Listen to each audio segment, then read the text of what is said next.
안녕하세요. 공짜 투자 키팩트를 통해 투자 아이디어를 찾아주는 테리니 아빠입니다. 내용 보시고 도움되시면 구독, 좋아요, 알람 부탁드리겠습니다. 우리가 이제 주주 제한을 이제 관심을 좀 가져야 되는데, 저도 이제 예전에는 액티비스트 또는 뭐 행동주의 투자 이런 펀드들을 해보고 싶긴 했었어요. 뭐 상장사에 그 주주 제한을 보내서 배당을 막 더 뜯어내든지 뭐 이런 것들을 좀 고민을 했었던 적이 있었는데, 이게 그 대한민국의 자산운용사들은 그 대부분이 이제 모회사가 금융기관이기 때문에 이 금융기관의 경우에는 기업이 고객일 경우가 많거든요. 그렇기 때문에 자회사가 갑자기 고객이 되어야 되는 기업한테 주주 제한을 해가지고 뭐 깽판을 놓는다. 이게 대한민국에서는 가능하지가 않습니다. 왜냐하면 대부분의 힘 있는 그 자산운용사는 모회사가 큰 금융기관인 경우가 많기 때문이거든요. 그래서 대한민국에서는 이 액티비스트랑 행동주의 투자가 크기가 어렵다라고 저는 생각을 하고 있고, 그나마 이제 외국인 투자자들이 국내 이제 기업들의 이제 주주 제한을 통해 가지고 뭐 배당을 더 달라 뭐 이런 식으로 이제 컴플레인을 걸게 되면, 또 이제 이게 문제가 뭐냐면 민족주의가 막 생겨가지고, 아니 대한민국의 국내 자본을 해외 외국 그 투자자들이 와서 수탈해 간다 뭐 이런 생각을 또 하는 투자자들이 많아서 이런 민족주의를 자극하는 어떤 형태들이 있기도 합니다. 어쨌든 간에 우리가 이제 주주 제한이 뭐고 이 규정이 어떤 건지 이런 것들을 좀 봐야 되는데, 여기서 이제 보시게 되면 이 상법이라는 게 있어요. 이게 그 국가 법령정보센터에서 상법을 검색을 하시면 주주 제한권이라는 게 있습니다. 여기서는 이제 핵심이 뭐냐면 3% 이상 이제 주식을 들고 있으면 주주총회를 소집할 수가 있어요. 그런데 이건 이제 비상장 기업들을 포함한 것이고, 상장 기업은 주식 수가 그렇게 많이 들어가 있지 않습니다. 상장 주식의 경우에는 1% 정도만 6개월 정도 들고 있으면은 이제 주주 제한을 할 수 있죠. 문제는 이 주주 제한을 언제까지 우리가 해야 되느냐라는 거 있는데, 그 주주총회일 6주 전에 보내야 된다라고 하는데, 이게 어떤 내용이냐면, 예를 들어서 2021년도에 3월 말에 주주총회가 있었다. 예를 들어 3월 30일에 주주총회가 있었다면은 2022년도에 주주 제한을 할 수 있는 마지막 데드라인은 주총 6주 전입니다. 그러니까 올해 2022년도에 주총이 언제 이루어질지는 모르지만, 작년 주주총회를 기준으로 봤을 때 작년 주주총회가 뭐 3월 31일이다라고 하면은 올해 주주총회도 가정을 해서 3월 31일이라고 하는 날짜를 가정을 해서 그때 대비해서 6주 전이니까, 하나 둘셋넷 그다음에 다섯 여섯 이렇게 되면은 6주하고 하루 전이니까 2월 16일까지, 3월 31일이라고 가정을 하면 2월 16일까지 해야 됩니다. 그러니까 예를 들어서 작년에 이제 주주총회가 2021년도에 주주총회가 3월 30일 날 했었다. 그러면은 이번에 그 기업에 대해서 우리가 주주 제한을 하려면은 이제 6주 전인 15일까지는 주주 제한을 해야 되죠. 그런데 이 주주 제한을 만약에 했지만 회사에서는 이걸 묵살할 수가 있어요. 보통 그래서 내용 증명을 써가지고 주주 제한을 보내면 회사가 그걸 묵살하면 그걸 가지고 법원에 이제 신청을 해서 법원에서 주주총회 주주 안건으로 넣어줘라라고 하는 판결문을 받았고, 그 판결문을 회사에다 보내면 회사가 이제 법원 판결문까지 받았으니까 어쩔 수 없이 올려주는 어떤 그런 것들이 많이 있죠. 그런데 이 주주 제한이 그 주주 제한을 그 거부할 수 있는 요건들이 있습니다. 그러니까 우리가 막연하게 막 주주 제한을 할 수 있는 게 아니고, 예를 들어서 이제 예전에 이미 부결됐던 것들 그런 안건을 또 올리는 거는 안 된다. 3년 이내에 다시 제한하는 경우는 안 되고, 개인의 고충, 내가 주식을 많이 지금 투자했는데 잃고 있다, 이거에 대해서 너네가 뭐 어떻게 해라 뭐 이런 식으로의 주주 제한은 그냥 깡그리 무시돼 버립니다. 그래서 개인의 고충에 대해서는 올릴 수가 없고, 그 다음에 이제 대부분은 나는 너네 회사에 임원이 똑바로 사업을 못하니까 이 주가가 이 모양 이 꼴이 된 거 아니냐, 나는 너네 그 특정 임원들 몇 명을 해임해야 되겠어 라고 해서 임기 중에 있는 임원을 해임하는 사항의 경우에는 주주 제한을 거부할 수가 있어요. 그렇기 때문에 이런 경우에는 법원의 허가를 받아서 해임 안건을 올릴 수밖에 없습니다. 그러니까 이런 거죠. 이 사람이 왜 해임이 될 수밖에 없는 건지에 대해서 구구절절하게 적어서 내용 증명을 보내고 그거를 또 법원의 허가를 받아야만 주주 제한을 그 주주 제한이 올라갈 수 있고, 그래서 대부분은 어떻게 하냐면 임기가 만료되는 사람들을 우리 쪽 사람들로 대체하기 위해서 선임을 하는 그런 선임의 어떤 싸움을 하는 경우가 많이 있죠. 그래서 이 주주 제한이 보통 벌어지는 기업들은 임기가 만료되는 그 기업의 그러니까 임원들의 임기를 보고 이번에 임기가 만료가 돼서 새로 선임할 때 싸움박질을 거는 경우가 굉장히 많이 있습니다. 그런데 이 주주총회가 안건이 통과되려면은 대부분 아시다시피 발행주식 총수의 4분의 1 이상이 찬성을 해야 되고, 그리고 이거는 이제 보통결의죠. 보통결의고 이건 특별결의인데, 보통결의랑 특별결의의 차이는, 보통결의는 그냥 이사의 선임 이런 것들이고, 특별결의는 회사의 구조가 변하는 것들입니다. 예를 들어 뭐 정관의 변경이나 아니면 뭐 분할이나 이런 것들은 다 특별결의이고, 이 특별결의도 보시게 되면은 3분의 2 이상이 찬성을 해야 되고, 이건 참석한 주주수의 3분의 2, 그리고 발행주식 총수의 3분의 1. 이게 무슨 얘기냐면 회사가 보통결의를 통해서 등기가 통과되기 위해서 보통결의의 경우에는 4분의 1 이상이 찬성이 돼야 된다라는 겁니다. 그러니까 1000주가 있으면 찬성과 반대표를 다 합쳐 봤을 때 찬성되는 주식수가 250주는 돼야 된다는 거예요. 그러니까 어떤 분들은 착각을 하고 참석한 주주가 한 250주인데 그 250주 중에서 과반수 이상만 찬성하면 되는 거 아니냐라고 하는데, 그거 아니고 250주는 무조건 다 찬성을 해야 그 보통결의가 통과됩니다. 마찬가지로 특별결의는 3분의 1, 예를 들어서 전체 총 발행 주식수가 900주면 3분의 1 이상인 수, 300주에 플러스 한 주가 돼야 되겠죠. 그래서 300주 이상은 찬성을 해야 된다. 300주는 찬성을 해야 된다라는 거죠. 300주 플러스 1주가 아니고 300주 이상이니까 이상까지 포함돼서 300주는 찬성을 해야 된다라는 겁니다. 그래서 이게 최소한의 찬성 주식수가 이 정도는 회사에서 모아야 되는 겁니다. 그러다 보니까 상장사들은 이제 보통 회사들의 보유하는 지분율을 최대 주주가 20에서 25% 또는 30에서 30%, 33% 정도는 최대 주주가 보유하고 있는 것이 경영권을 유지할 수가 있는 방법입니다. 그렇기 때문에 예를 들어 보통결의는 1000주가 있다면 250주는 찬성을 해야 되고, 그리고 반대하는 표가 더 있다고 하더라도 250주 이상만 찬성을 하면 됩니다. 예를 들어서 전체 이제 한 300주가 시장에서 참석을 했는데 250주가 찬성을 하고 50주가 반대하더라도 최소 250주는 찬성을 했으니까 이제 보통결의는 통과가 되죠. 그런데 예를 들어서 200주만 찬성을 하고 50주가 반대를 했다. 그런 경우에는 4분의 1에 해당하지 않기 때문에 이번 안건은 통과되지가 않습니다. 그리고 특별결의도 마찬가지로 333.33인데 이렇게 이제 소수점 자리가 떨어지는 경우에는 한 주 더 해서 이상이어야 되기 때문에 334주가 되는 거죠. 그러다 보니까 대부분의 이제 이 주주 제한을 하는 사람들의 기본적인 골격은 내가 아는 사람을 그쪽 회사의 감사로 선임을 하려고 하죠. 그러다 보니까 이 감사 선임의 경우에는 3% 룰이 있는데, 예를 들어 1000주가 발행되어 있는 주식에서 최대 주주가 250주만 있다고 하면은 이 최대 주주는 250주를 감사 선임 또는 감사위원회 선임할 때 쓸 수가 없고, 3% 룰에 의해서 30주만, 1000주에서 이제 3% 하면 30주잖아요. 30주만 행사를 할 수 있죠.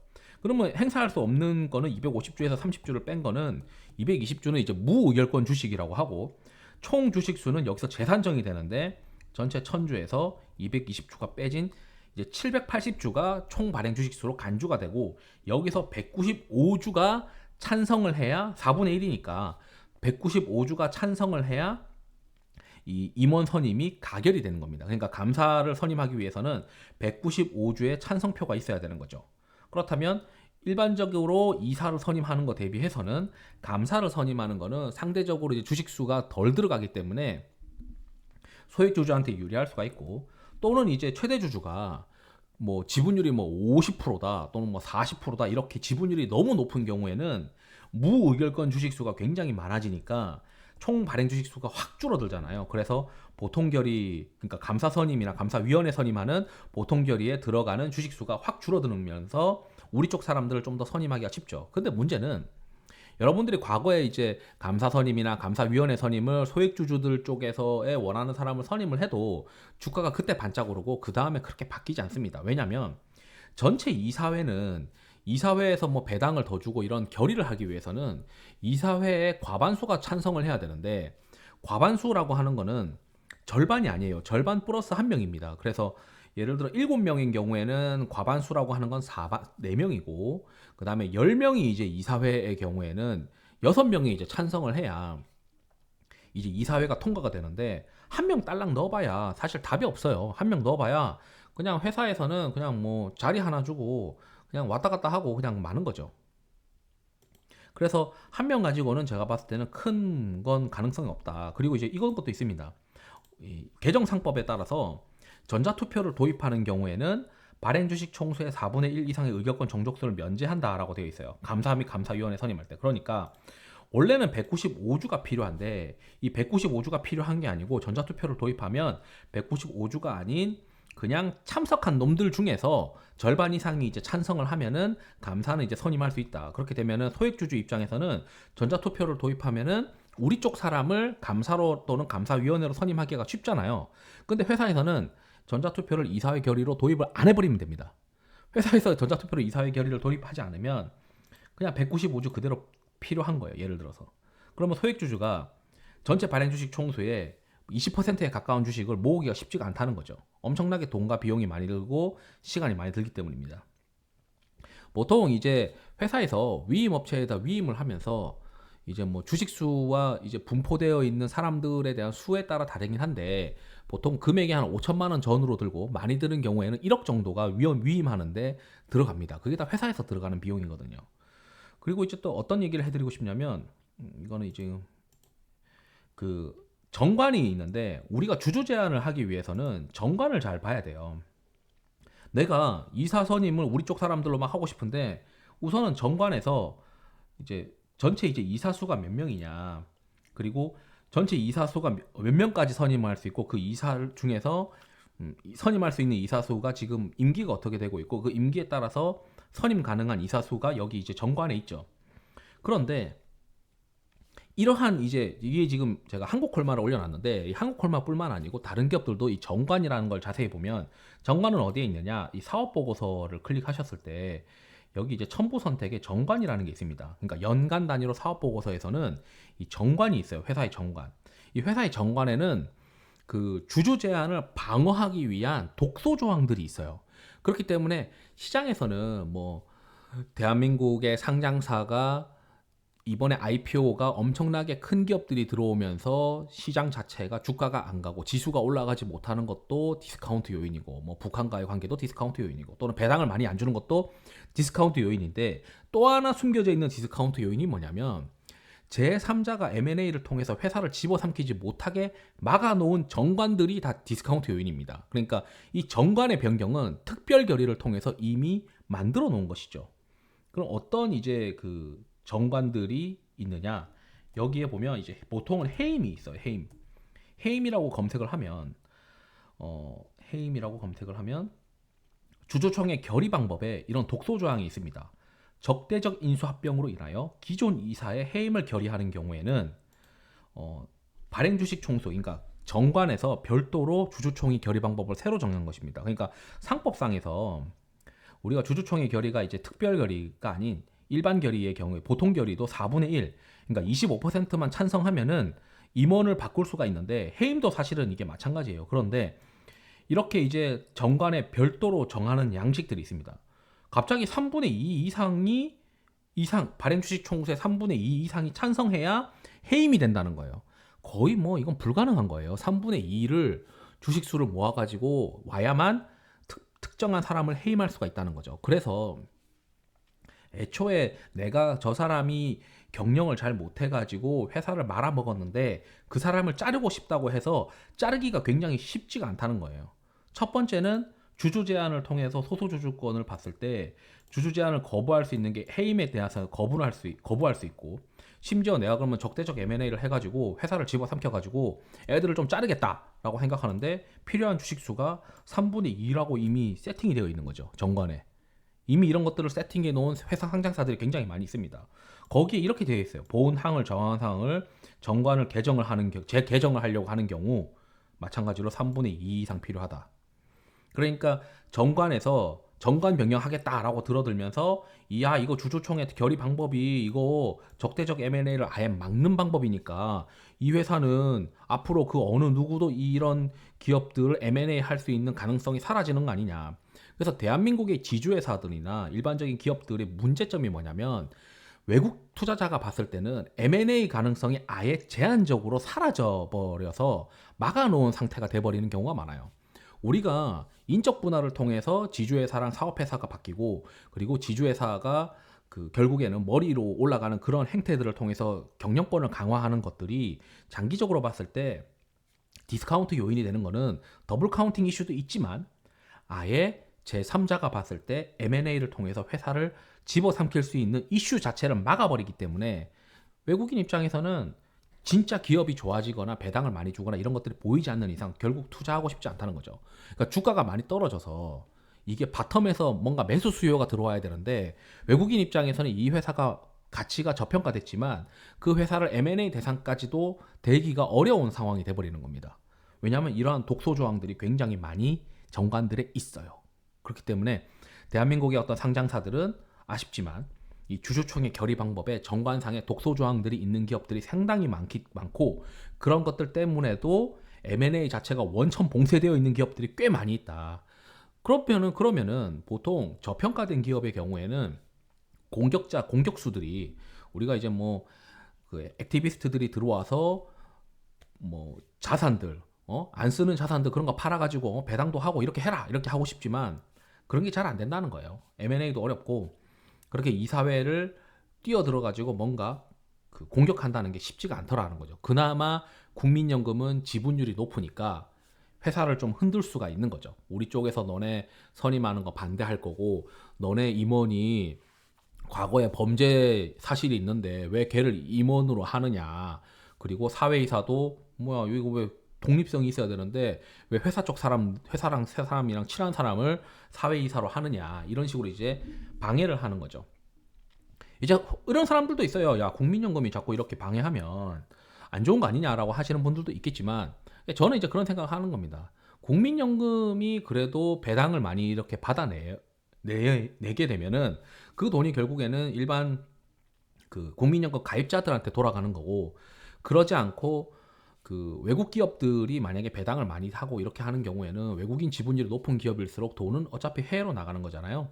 그렇기 때문에 국민연금이 많이 들고 있는 기업들의 경우에는 배당을 많이 들어오면은 그게 국내 이제 투자자한테 많이 가는데 기업들이 돈을 많이 벌면 벌수록 돈을 이제 쌓아놓잖아요. 근데 그 돈을 쌓아놓기만 하고 그걸 이제 투자를 하지 않으면 돈이 돌지 않기 때문에 그래도 국민연금이 이렇게 배당을 많이 요구하고 이런 것들이 일반적인 투자자들 이제 국민연금을 어쩔 수 없이 가입을 해서 간접적으로 주식 투자를 하고 있는 거죠. 사실 모든 국민이. 그런 국민들한테도 혜택이 좀 돌아가는 거 아니냐 뭐 이런 생각도 하게 되더라고요. 어쨌든 여기서 이제 말씀드리는 거는 상법상에서 필요한 주식수가 이제 보통은 3%인데 상장 주식수는 조금 덜 필요하다. 1% 정도의 6개월 이상 보유하고 있다라고 내용 증명을 잘 첨부해서 보내면 되고 그걸 보내는 거는 6주 전에 해야 되는데 직전 작년 이제 주주총회 일정을 보고 그 주주총회 일정을 고려를 해서 6주 전에 이제 보내야 되는데 이게 보게 되면 주주 제한을 거부할 수 있는 사항들인지 아닌지를 잘 체크를 해야 되고 그리고 주주총회에서 프록시 보팅을 하게 돼서 싸움을 하게 되면 의결권 전쟁을 하게 되면 필요한 주식수가 이제 4분의 1이고 특별 결의는 3분의 1 이상이 필요한데 이게 25% 이상 무조건 찬성을 해야 되고 이건 이제 33.33% 이상은 무조건 찬성표를 받아놔야 된다. 뭐 이런 얘기들이고 그리고 이 전자투표를 도입하면 감사위원회 선임하기 쉽긴 한데 회사가 만약에 프록시 보팅을 하면서 전쟁을 하게 되는 경우에는 전자투표 도입 안 해버리면은 말짱 꽝이다. 이사회를 통해서 전자투표를 도입해야 되는데 기존에 이제 임원들이 이사회를 장악하고 있으니까 주주 제한을 통해서 그 전자투표 도입 요청을 하더라도 묵살될 가능성도 높다라는 거죠. 그리고 정관들 보게 되면은 이렇게 M&A의 경우에 또는 그 해임의 경우에 그 일반적인 보통 결의를 넘어서는 주식수를 요구하는 독소 조항들이 꽤 많이 정관에 있다. 이런 것들을 좀 말씀드리고 싶어가지고 간단히 정리를 해봤습니다. 이상으로 영상을 마치도록 하겠습니다. 투자에 도움이 되시길 바랍니다. 감사합니다.